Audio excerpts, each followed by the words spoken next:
الحمد لله رب العالمين والصلاة والسلام والتحية والإكرام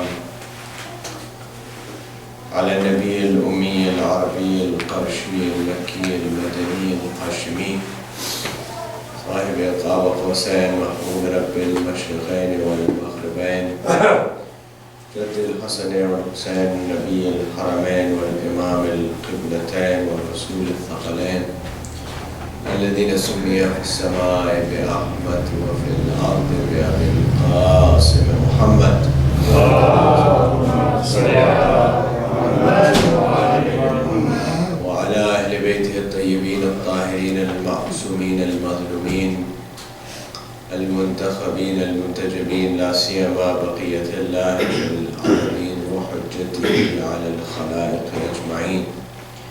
روحي وأرواح العالمين لترى بمقدمه الفداء واللعنة دامة الباقية على أعدائهم ومنكر فضائلهم وغاصب حقوقهم أجمعين. أما بعد فقد قال النبي صلى الله عليه وآله وسلم: يا علي أنت وشيعتك هم الفائزون. وقال صلى الله عليه وآله وسلم أيضا في موقع آخر: علي مع القرآن والقرآن معي لا يفترق حتى يرد علي الحوض. رسالة صلاة على محمد. اللهم صل على محمد وعلى محمد. وبعنا الإسلام رسالة عندنا صلاة على محمد وعلى اللهم صل على محمد وعلى محمد. To hasten the appearance of our awaited Imam Sayyid Salat Allahumma salli ala Muhammad wa ali Muhammad. Our discussion is continuing on this theme of the success from, or the recipe, or the method, or the need for success from the Prophet of Islam. We mentioned previously, to recap our discussion so far, the importance of success. We mentioned after that some of the conditions that are required to achieve that success. Amongst them is the condition of humility in front of Allah subhanahu wa ta'ala. Amongst them is the condition of Iman, the correct belief, as well as righteous deeds. Amongst them, we mentioned yesterday, is the necessity to recognize the enemy and to know what they are trying to do. And that is linked with what we want to speak about today, what we want to refer to today, the discussion that we want to take up this evening. Before we go into that, we want to refer back to the Holy Prophet of Islam and the Imam regarding this, the value of this success. We want to know what is it that will constitute that real Iman that will get us towards success. What are those actions which are the actions which will make us successful? And of course, as we are servants and beings which are interested in give and take, we also want to know what is it that we will receive as a result of doing so. So, in introduction, let's look at that area, then we'll come to the main part of what we want to refer to today. So first of all, the Holy Prophet, or the Imam says with regards to achieving that real Iman and that belief which is required. The Imam says that a believer will not be a believer until they are able to have three characteristics within them. What are these characteristics? He says that the first characteristic is the characteristic from Allah subhanahu wa ta'ala. The second characteristic is that from the Holy Prophet of Islam. And the third characteristic is from the Imam. These three characteristics are necessary for a person, for the Imam says, for a believer to be considered a believer. A mu'min will not be considered a mu'min unless they have these three characteristics. What are they? He says, as for the characteristic from Allah subhanahu wa ta'ala, then it is that the person takes care and guards the secrets. Now this is important because Allah subhanahu wa ta'ala for himself says that he is the one who knows the secrets and he guards the secrets as well. And when we're talking about guarding the secrets, we're talking about not only the secrets or the asrar that are associated with our faith, but we're talking about guarding the secrets of fellow believers as well. We're talking about the fact that Allah subhanahu wa ta'ala has left many things of ours in secret from other people. So it's my responsibility to make sure that I guard the secrets of other people as well. In addition to guarding the secrets of the religion, and what is referred to here in terms of the secrets of the religion is that there are things within the religion, there's things within the deen which you can't share with everybody. You have to find out whether that person is worthy of receiving this or not. It is not necessary that every person is able to bear every single thing within the religion. That person has to go through different stages in order to get to that. And I'll give an example of that. For the Ma'soom says that if Abu Dhar was to know what was in the heart of Salman, he would kill him. Abu Dhar is the companion of our Prophet ﷺ and Imam who, according to narratives, has 9 out of 10 levels of Iman. And Salman has 10 out of 10. So between the one who has 9 out of 10 and the one who has 10 out of 10, the Imam saying that if Abu Dhar was to know what Salman knows, he would kill him. He would not be able to bear what Salman knows.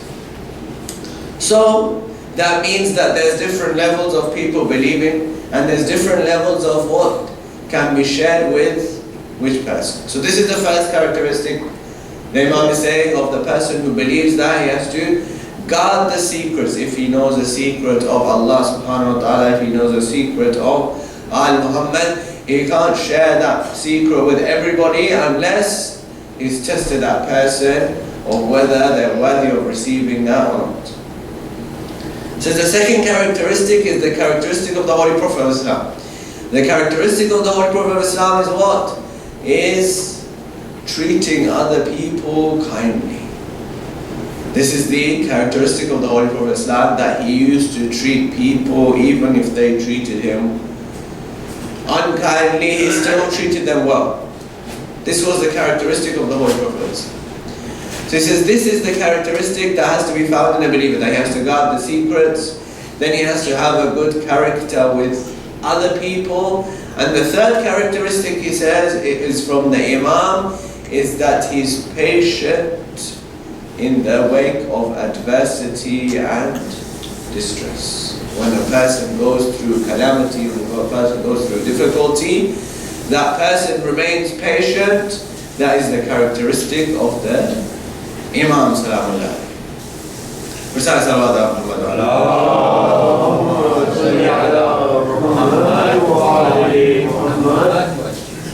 So this I want you to bear in mind, this characteristic of the Imam, because we want to come back to this and discuss this particular area. What is the result of a person who gets to this level of Iman? For a person who achieves this success, what is the reward from Allah subhanahu wa ta'ala? The Holy Prophet of Islam mentions that it will be the day of judgment, and there will be members of nur, of light, illuminated on the day of judgment.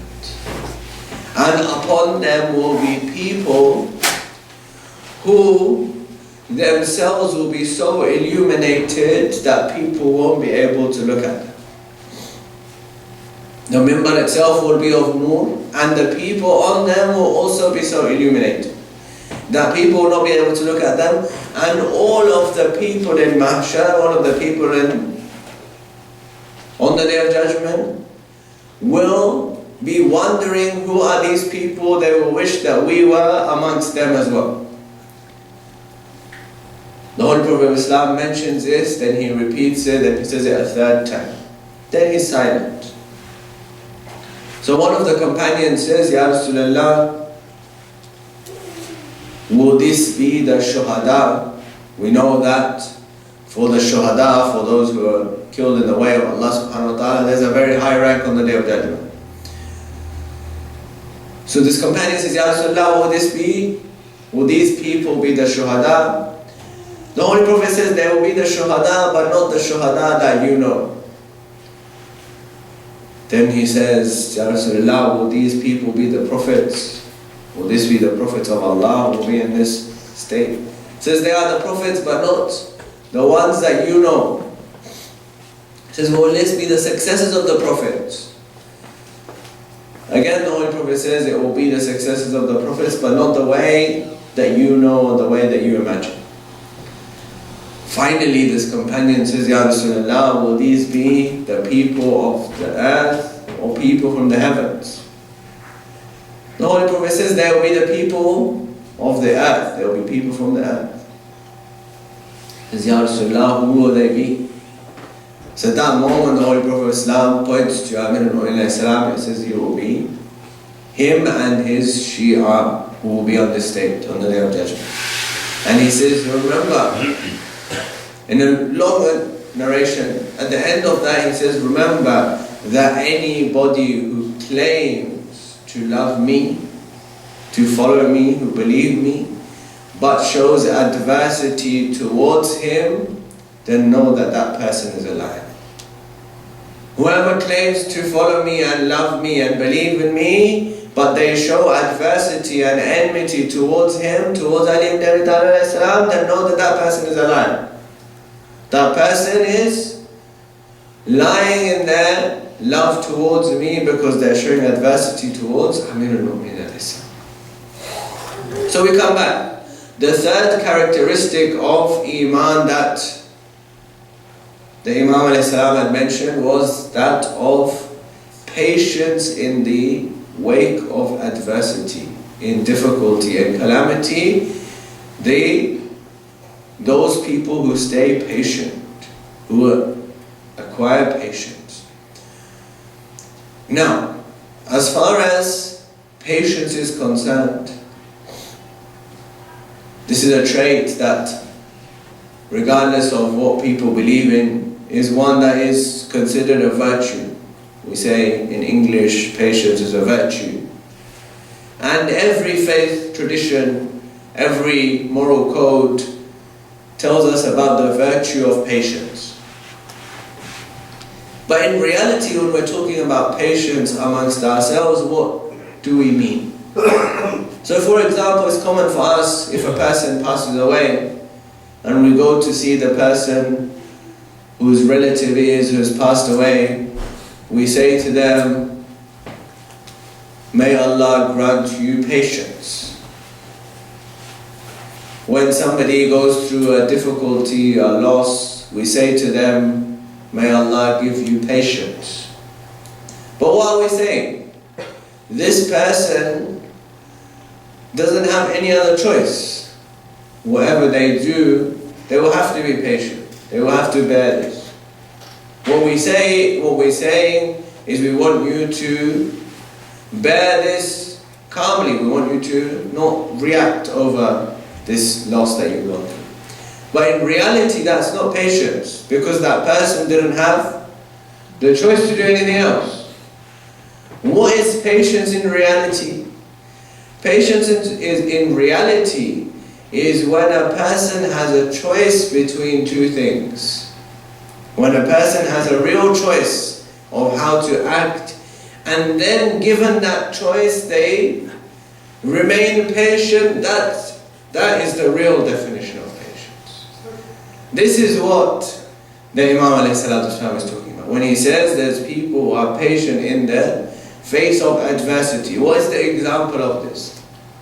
Example of this is that after the Holy Prophet of Islam, the family of the Holy Prophet go through this adversity. People come, they bang down the door of Hazrat Zafar Salamu alayha. Then they place the rope in the neck of Amir al-Mu'minin Islam, they drag him into the masjid. And a question might be asked, and we always say that if the question has weight, we have to entertain it. We have to reply to it. Question might come. Somebody might say to me, yesterday you told us that Amir al-Mu'minin is the man who went into Khaybar, he picked up that door which was picked up and opened by 40 people, so he's so brave. And yet today you're telling us it's the same man who has broken his neck. How is this possible? How is it possible for the same personality whom yesterday you told us was victorious at Khaybar, today you're telling us that he had broken his neck? How is this possible? So for this I mention an example of a judgment that Amir al-Mu'minin has given that is very well known. I'm sure that all of you have heard it before. The judgment is what? There are two women who have come to court and they're fighting over one baby. Two women have come to court and they are both claiming that this child is mine. The court is confused. How do they decide whose baby it is? They call Amir al-Mu'minin. They say, Ya Ali, you have to offer the judgment. What shall we do? Amir al-Mu'minin says to Qambar, bring my sword, I'll cut the baby in two. All of a sudden, one of the women says, it's not my child. As soon as Amir al-Mu'minin says, bring me my sword, I'll cut the baby in half, one of the women says, it's not my child. Amir al-Mu'minin says, Qambar, give it to the one who's saying it's not my child. Everybody's confused. Say, Ali, the woman just said it's not my child, you're saying, give it to the one who's saying it's not my child. Amir al-Mu'minin says, I know the psychology of the human being. You will discover it later on. I know the psychology of the human being. Allah subhanahu wa ta'ala has instilled such love of the child within the mother that they can bear that the child goes to somebody else. They cannot bear for the child to be killed. This is the real mother, and the moment that I said I'm going to cut the baby in half, the real mother said I can bear for it to go to somebody else, but I will not bear for it to be killed. This is the situation with Amir al-Mu'minin and the religion of Islam. This case is the situation with Amir al-Mu'minin and the religion of Islam. Because the religion of Islam is the baby of Amir al-Mu'minin. The religion of Islam, the deen itself, is the baby of Amir al-Mu'minin. He's willing for it to go to somebody else. He's not willing for it to be killed. He's not willing for that religion, that baby of his to be killed. Therefore, he adopts patience. And that he says in that khutbah in Nahj al-Balagha, he says that I adopted patience even though it was as if there was prickling in my eye. Even though there was as if prickling was in my eye. For I adopted patience. Why? Because I had the choice. Amir al-Mu'minin had the choice of what to do, he could have taken his right with force, but that would not have achieved the objective of the saving of the religion of Islam, and it would also have divided the community. And Amir al-Mu'minin says that is not what I desired. Therefore, I accepted this difficult decision. I adopted patience because I had the choice to adopt patience in order so that I might establish the community. So this is very important in terms of our conditions of success that we've been speaking about. Amongst them, this one is very important, and that is with regards to establishing the community. In terms of establishing the community, there are three main pillars of establishing the community. The first pillar, and incidentally, it's very easy to remember them because they all begin with M. Incidentally, this first establishment pillar of the community is the mother. Is the mother's lap. Is that whosoever receives tarbiyah and education about the deen, does so from, that is the first place that they receive the education. Then the second one, after the mother's lap, is the madrasa. Is where basic religious education is being imparted. And the third pillar is the member of the Holy Prophet.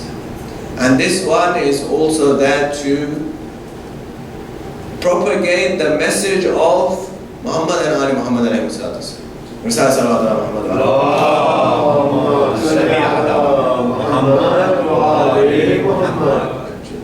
So these are the pillars of establishing the community.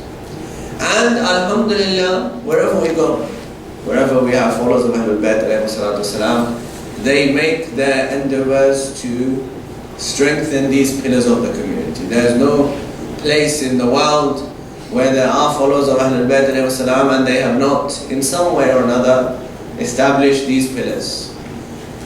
No matter how few they are, no matter how well off or lack of wealth that they have established these pillars. And these are the keys for the survival of our community. Otherwise, a community like ours, who has been through 1400 years of persecution, should have been finished. By any account of that, of a neutral, the way that persecution has taken place on followers of Ahlul Bayt alayhi salam, they should have been wiped in our history. But that they have not is because of these three pillars. However, now that we're living in a place, particularly in the West, where we're living in a place where we do not face that kind of persecution that maybe people in other parts of the world are facing. We're not facing those issues that people in those parts of the world are facing, but we are facing other kinds of issues. And those other kinds of issues are with regards to the society that we live in. In that regard, therefore, it's important that we use these pillars as a springboard to create and do more. That is related to what we mentioned yesterday about recognizing the enemy. And once we recognize the enemy, then we'll recognize who can be our allies. And we'll recognize that it is not sufficient for me to preach to the converted. It's not sufficient for me to establish the majlis of Hussain alayhi salatu wasalam amongst those who already know about him. But it is imperative for me to go out and tell his message to those who don't know. And that if I didn't do that, then I will be accountable in front of Allah subhanahu wa ta'ala for the freedom that I had, and yet I did not utilize that and tell people about the message for those who didn't know about it. That means that I have to use these things. That's not an invitation to replace what is already happening. No, it's an invitation to use these things to take the message forward. That is for what reason? Not only is it for the reason that it's a responsibility of mine to do so, it's a responsibility from the religious point of view for me to tell that message, to take that message out to other people, but also because it's imperative for me to show that there's an alternative of the religion of Islam. That alternative to the one that is in the media, the alternative to the one that people are being introduced to.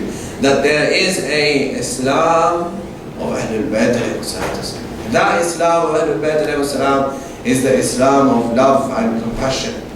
That Islam of Ahlul Bayt alayhi salam is the Islam of patience, of tolerance, of love, of working with other people. That Islam is about sacrifice. That Islam is about those things which are attractive to the society, about those things which people want to know about. And therefore we have to, in addition to creating that community within ourselves, is to go out there and create something that will have an everlasting impact. Because, for example, there's a worldwide campaign today called Who is Hussein? And the origins of this campaign are very interesting. Today, every single country in the world and every city where there's followers of Ahlul Bayt alayhi salam, there's a Who is Hussein campaign.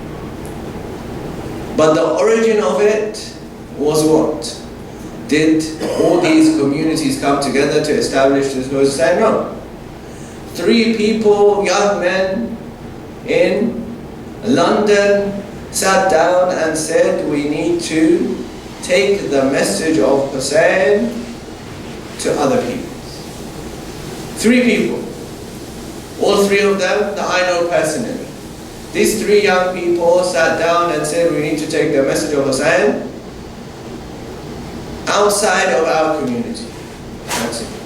They came to me and they said, do you think this will be successful? I said, the only way we're going to find out is if we try. The only way we will know is if we start doing something. Today, every single country in the world where there are followers of Ahlul Bayt alayhi salam, from North America through to Australia, there is a Who is Hussein campaign. And the message is very simple. The message is that I shouldn't have to go and tell people this is Hussein. People would ask, who is Hussein? I don't have to go and tell people. People would ask, who is Hussein? And that when they are the ones asking the questions, then there is an opportunity. Today we look at what is the situation for Muslims in Western countries, and we see it from 2 points of view. One point of view might be that increasingly it is becoming difficult to be a Muslim in the West because people are suspicious about Muslims, people have misgivings about the religion of Islam, people think all these things. The other point of view is what? Is that because everybody is interested in the religion of Islam, there's an opportunity for me to tell them about the real Islam. There's an opportunity for me to preach that real Islam. There's an opportunity for me to know what's going on in the world, what's going on in my country, what's going on in my city, and use those things as an opportunity to preach the message of Islam. I'll give you one example of that, of how you use an opportunity within your, or even a unfortunate incident within your own community, and turn it into a positive. Some of you might be aware, earlier this month in Karachi there was a heat wave and close to 1,000 people died. Because of the heat wave, close to 1,000 people died. The Who is Hussein campaign in Karachi used this opportunity to give out free bottles of water to everyone. Use this opportunity. Otherwise, we can use that and see it as a negative. But we can see a negative and turn it into a positive. The key is to know where the opportunity is and how can I use that opportunity to take the message of Islam forward. How can I use that opportunity to preach the message of Islam to other people? All of these things are an insight into building the community, are an insight into establishing the community, are an insight into bringing people towards the religion of truth, even if it appears in these ways. Amir al-Mu'minin adopted patience after the Holy Prophet of Islam. And that adoption of patience, what meant that after 25 years, people came to him and said, those same people who had rejected him, after 25 years they came to him and they said, we want you to be the Khalifa. Amir al-Mu'minin says, make somebody else the Khalifa. They say, Ya Ali, there's nobody who is better than you. There's nobody who's better than you. Amir al-Mu'minin said, I waited 25 years so that people would say there's nobody better than you. I didn't have to say there's nobody better than me. Those people who before appointed other people as Khalifas, they came to me and said there's nobody better than you. And that I will continue doing those things which will bring the community together. I will continue doing those things which will show the real spirit of Islam. For example, one example and then I'll conclude. One example. Amir al-Mu'minin says that when they arrived at Siffin, the forces of Sham had captured the water of Furat. And they were not allowing access to Amir al-Mu'minin's forces. Amir al-Mu'minin ordered his forces fight to gain access to the water. They fought and they gained access to the water. Now when they gained access to the water, some people from Amir al-Mu'minin's side said, we will not give water to the other side. Amir al-Mu'minin said no. Imam Amir al-Mu'minin said no. It is against my principles to deny water to anybody, even if that's the enemy. It's against the principle of the religion of Islam to deny water to anybody, even if it's the enemy. That means what? That means that this is the way the religion of Islam is to be spread. Through principles, through a person mentioning and doing those things which the religion of Islam requires them to do, even if it appears that that's going against them.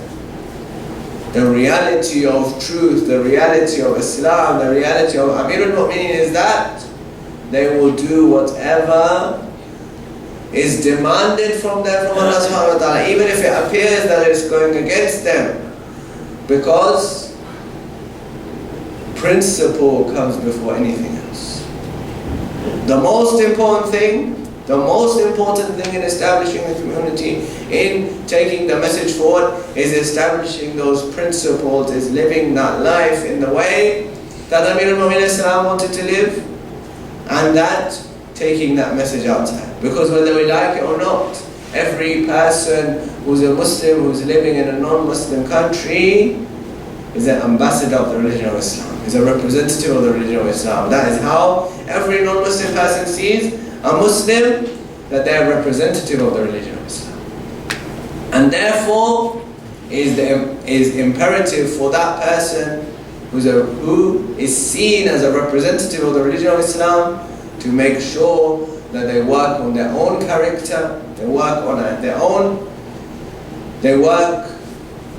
on their own actions and use that as a springboard to take the religion of Islam and to do the tabligh of the religion of Islam, the religion of the Islam of Ahlul Bayt ﷺ to the people around.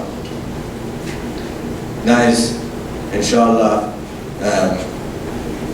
all for today. I will continue, inshallah ta'ala, from tomorrow regarding this issue of the community, which is a very important area, and inshallah other areas which we say are important as a condition for the success that we are all striving for in this life. And in the next life we pray to Allah subhanahu wa ta'ala to accept our ibadat, this holy month. We pray to Allah subhanahu wa ta'ala to protect the followers of Ahlul Bayt wherever they are in the world. And we pray to Allah subhanahu wa ta'ala to hasten the reappearance of our awaited Imam and to make us amongst those who serve him. رَبَّنَا تَقَبَّلْ مِنَّا إِنَّكَ أَنْتَ السَّمِيعُ الْعَلِيمُ بِحَقِّ مُحَمَّدٍ وَآلِهِ الطَّاهِرِينَ. اللهم صل على محمد وآل محمد.